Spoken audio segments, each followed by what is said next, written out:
Hello everybody, thank you for tuning in to another Starcraft 2 broadcast. My name is Ahnaris, and today we're here watching a game from the Champions Trophy series that took place this past Friday, and this is going to feature LiquidHuK against Lotze. I guess that's funny to pronounce it. L-O-T-Z-E. That's my understanding. It's going to be a Protoss versus Protoss on the map Metalopolis. Now, like I said, this is from the Friday Champions Trophy tournament. That means it is from the Korean server, and I did have the opportunity to live stream this tournament. Very excited to finally be live streaming some of those higher level games here. We are doing that monthly over with SK Gaming. Pretty exciting stuff here. We're actually going to be having tournament on the Korean server monthly now, so it's just going to be Huck and Lotze over here, and I'm actually looking forward to this a lot. It's a Protoss versus Protoss, which personally it's not a match that I enjoy playing.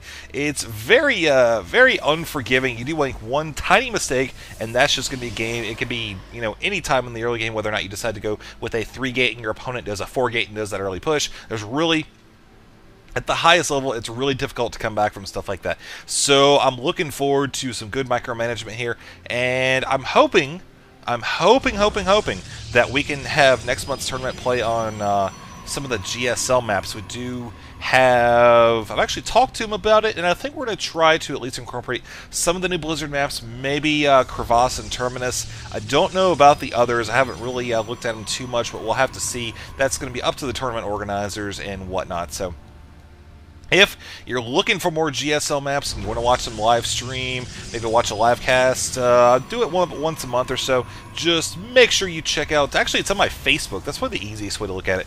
Go to my Facebook, should be in the description box, and follow it, and you'll get like little update thingies on your Facebook homepage. Because social networking is awesome like that, folks. The more you know. Rainbow. Alright, so anyways, now we have Lotze thrown down a gateway here. Pretty standard opener. You see he is thrown down a cybernetics core. Actually not working on a lot of probes right now. He is now getting one, trying to save up for his cybernetics core. You can see he's actually, I think he cut a probe or two to get that just a tiny bit earlier. But overall, he is sitting pretty good right now, saving the Chrono Boost up. He's currently at 30 energy for that. Meanwhile, Huck is at 58. You can tell he's definitely... Wow, okay, that probe is just not meant to live. Apparently, Huck does not want that thing here at all costs. But Lotze does have a couple other plans for this guy. Looks like he's actually going to keep him here in the back of the base. Now, this is actually going to work out pretty well for him. It will let him see if Huck decides to send over any units, which it looks like is going to be the case. You have one hanging out the top of the ramp here, and going down, actually. May decide to take over the watchtower, kill any probes that are hanging out there. Either way, that probe will provide a vision boost for the red Protoss up there in the top position. And looking at him right now, he is sending over another... Oh, that's Huck's probe right there. See, that's just what Protoss versus Protoss confuses me. No, but seriously, though, Huck is sending away his probe. Realizes that a Zealot is there, most likely now a Stalker. And what we have here, folks, are 3 gateways going down as we speak. There's the money being saved up, as Chrono Boosts have been used on the Cybernetics core, trying to get that Warp Gate technology as soon as possible. So he is going pretty good 4-gate. You see, he's definitely not building any more probes, wants to have as much money as possible for when those warp gates finish. Still has this one probe in his base. Jeez. Huck, meanwhile, going with 3 gateways. It looks like a little bit more staggered than his Protoss opponent. Whoa! We have a pylon going down in the back of the base here for Huck. Oh, you sneaky little Protoss player, you. Huck actually very close to seeing that. Don't think he quite saw it. Nope, there we go, right there. So he will look to do some damage to it. I don't know if he's actually able to do enough because he just doesn't have the army for it right now. You see right now, red is at 26 and 34 compared to 30 and 42. We do have 1 Stalker, 2 Stalkers, and a Zealot coming up here to engage Huck as we speak. Meanwhile, Huck is warping in units, so is Lotze. This is going to be a full-on engagement right here, folks. Lotze is in a great position to continue pushing forward. Huck actually losing 1 Stalker right there, second one going down, as these forces will actually try to take out the pylon. Got the shields down. Shields a little bit down on this one, but not enough to do enough damage for a killing blow on either one of them. As we see now, Lotze is continuing to make his mark here in the Huck space, who currently has 1 Stalker going down right now as we speak, and a Zealot coming in here as well. He is barely enough energy. Oh, looks like he does have enough money for a GG right there. So Huck is going to be going down here in game number 1 on Metalopolis to Lotze. Let's actually go on to game number 2 and see what happens next.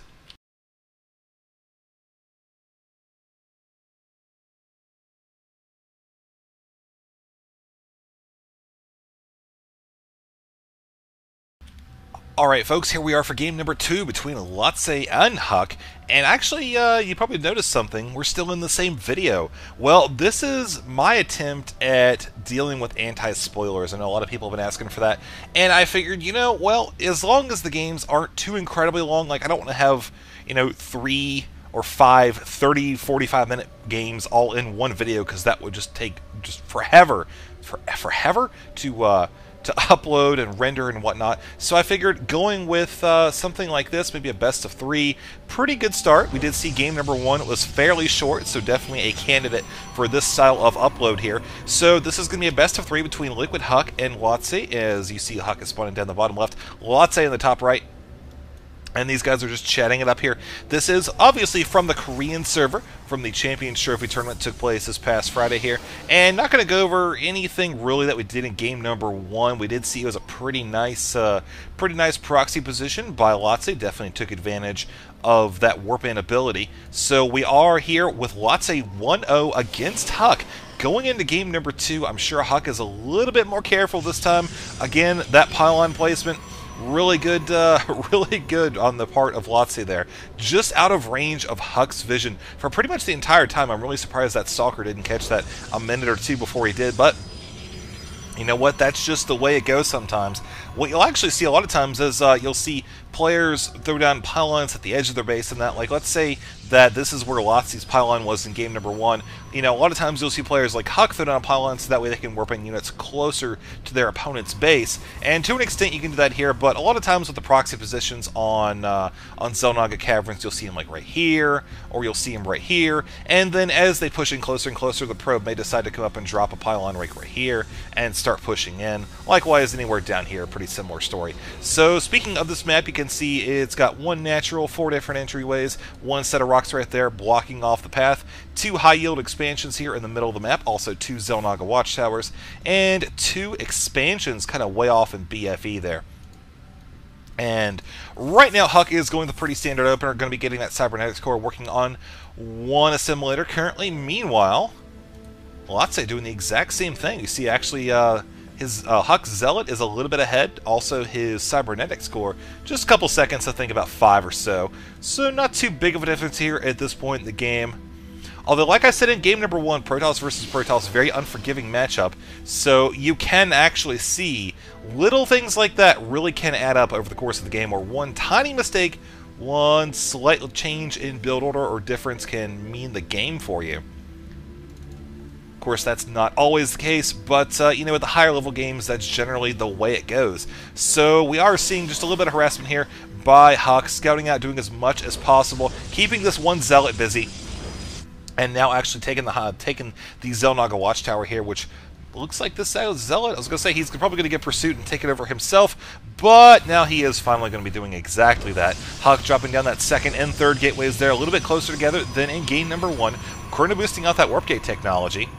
You see both players are actually pretty close to one another, and the biggest difference here so far for this game is Lotze is definitely not doing that 4-gate build that we saw in game number 1. He is doing a 4-gate, but you'll notice that he is actually not cutting probes this time, getting both of his simulators capped out, ready to go, going to get that gas going into the mid-game here, and definitely not sacrificing his economy to go about victory here. So we'll see what's going to happen as both players are actually having a little bit of engagement, as HuK is in a little bit better position to defend himself this time. I'm sure HuK is hoping to get a victory here, as it would bring them to a tie 1-1 and push this into game number 3.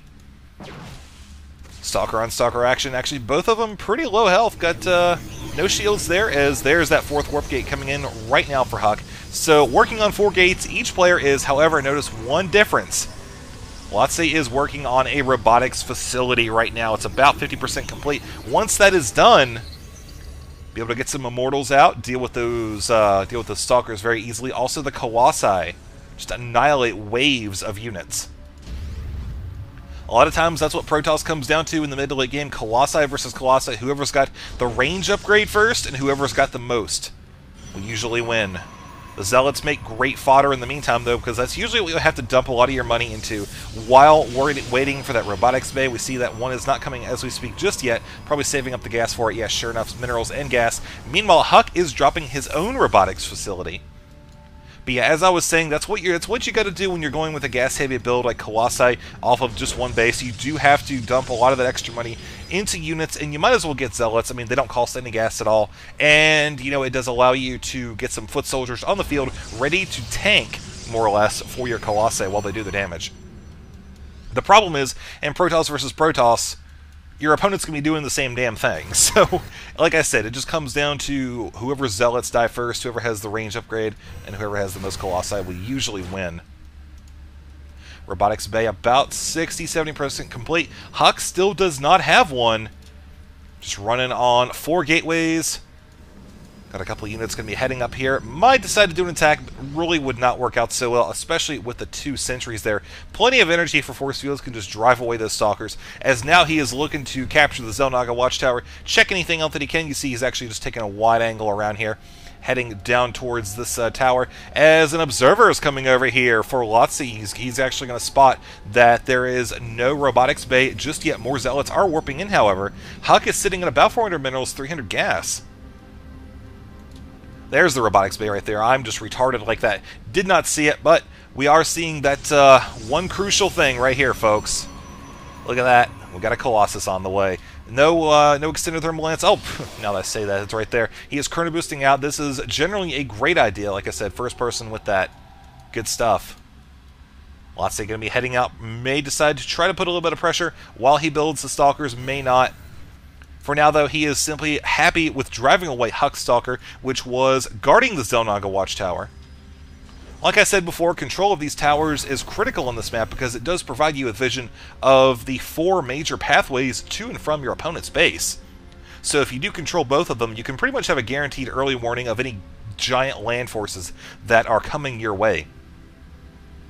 So you can expect to see small skirmishes throughout the game take place near those towers. One Colossus now complete, extended thermal lance upgrade coming for both players. And now Lotze is working on his expansion. Looking at HuK's base right now, you can see his first Colossus is now complete. Second one's on the way, chrono boosting that. Not chrono boosting his extended thermal lance upgrade. You see they're pretty close to one another, but that one for the red player is definitely going to be going up a little bit faster. Should be done in just a few moments. Meanwhile, one Stalker is getting ready to go down very close, and here comes Lotze ready to repel the attack. HuK not quite convinced he can push through yet. You see, he is sending Stalkers up, probably just to see if he can find any information about his opponent. There's one probe who... Alright, well, that was brief. Very brief indeed. Nexus going down for HuK right here. You can see it's about 75% complete. As the extended thermal lance upgrade is now finished, both players continuing to work on their Colossi. This one hanging out way out here in right field. Meanwhile, the rest of the Protoss forces up here are working on taking out the rocks.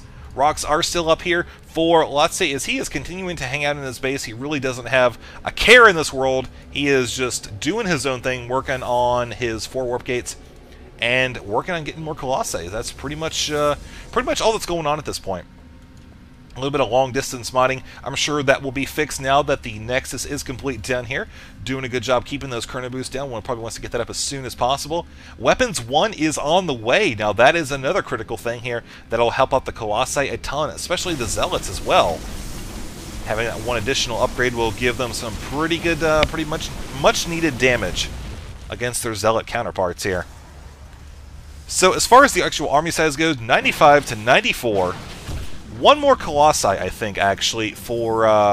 no, it looks like they're dead even right now for the Colossi count. One is a little bit farther ahead for Lotze than HuK, though. And you see HuK actually is falling back a little bit. He is keeping his forces in a defensive position, probably a little bit leery of attacking. There's the proxy pylon, so we're definitely on the move up here in the north. Protoss is going to be heading down here. Lotze looking for blood, pulling out all of his DPS. One Stalker down, another one loses all of his shields. Taps into the health just a tiny bit, though. Weapons 1 is just so close to being completed. There's another Colossi coming right there as another proxy pylon is being dropped as we speak by Lotze. Sitting pretty good. You can see the unit comparison. We've got 4 Colossi against 3, 11 Zealots against 10, 7 Stalkers against 3, and 2 Sentries against 2. Another pylon being built a tiny bit closer. HuK realizes, oh shit. There's a proxy pylon on semi-base with 4 Colossi here. Compared to his 3, he's going to have to spread these out. And here goes the engagement, folks, right here. Guardian Shield going down for both players as these Zealots are dying super quick. Look at that, just all of them going down oh so very quickly. Looks like it's going to be going in favor of Lotze, though, as a couple Zealots, I think, actually of his lived. Nope, that's going to be HuK's mixture of both of them there. But the key thing is, one more Colossi here, then HuK. You see now down to 2. Uh-oh, it looks like Lotze could actually come out here and push this over to 2-0. It's hard to say. There is now 2 Colossi in the field compared to 5 for Lotze here. Also has a couple Zealots on his tail. Not going to be that huge of a deal, though, because he does have a proxy pylon warping in more Stalkers here. Able to do that range damage. There goes both Colossi at the same time. GG from HuK. So that's going to allow Lotze here to proceed to the next round, 2-0ing HuK here in the Korean Champions Trophy Tournament. Thank you for watching it. I think you can figure out, by the time this is done, Lotze's 2-0'd, so no third video. You can actually just imagine me doing the Benny Hill theme or something like that. So that's going to be it. I'm out.